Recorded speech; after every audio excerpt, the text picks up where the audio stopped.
I'm going to go File, New. So basics of families. So I'm going to do, we're no longer doing a project now. Project is housing all of our family content, and our grids and levels and project information, sheets and all that stuff. The families are the blocks, so we're going to do a new family.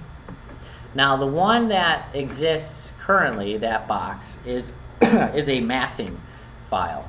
And now the massing is a little differently.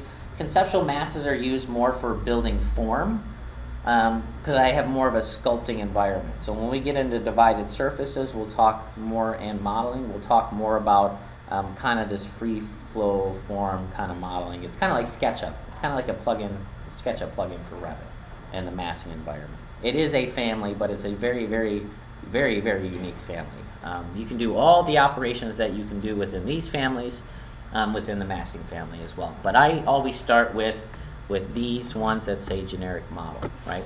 So I have generic model adaptive, ceiling, face, floor, line, pattern, roof, two-level base, wall base, blah, blah, blah, blah, blah. So at the initial start, right, RFT, right, is a family template. So every family has a template. It's different than loading an existing family, which is an RFA. So the box family exists as an RFA because I created it. Any new template file is going to be an RFT. Now every one of these other families, these should look familiar because these are the same categories that are in your visibility graphics. So they've created a container item for every one of those category items. Now within the family editor, every one of these families templates is a derivative of one of these generic model families. And the benefit of starting with a generic model, like if I know that I'm going to do a baluster, right? We were talking about balusters earlier. Then I'm going to open up a baluster family because only the baluster family will be able to be loaded into a baluster or a railing, right? The same as a lighting fixture.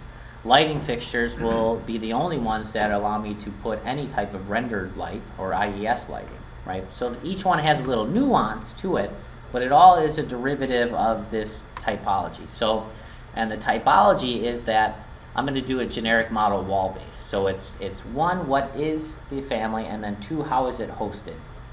In this case, it's hosted to walls. So like the door, the window. It's going to look for a wall before it allows it to be placed inside the Revit project.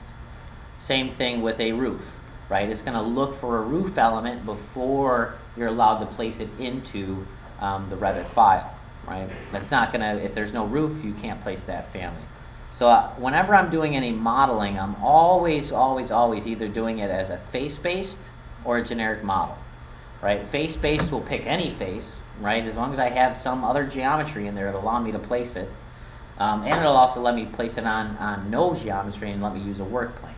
So the face-based is really nice. And then also just bare bones generic model, right? When I don't know what I want to create, I don't have a typology of it, right? Or even if it's a building form, you're going to start with a generic model, because if I start here, I can always categorize it as one of these other items, and it'll act and schedule that way.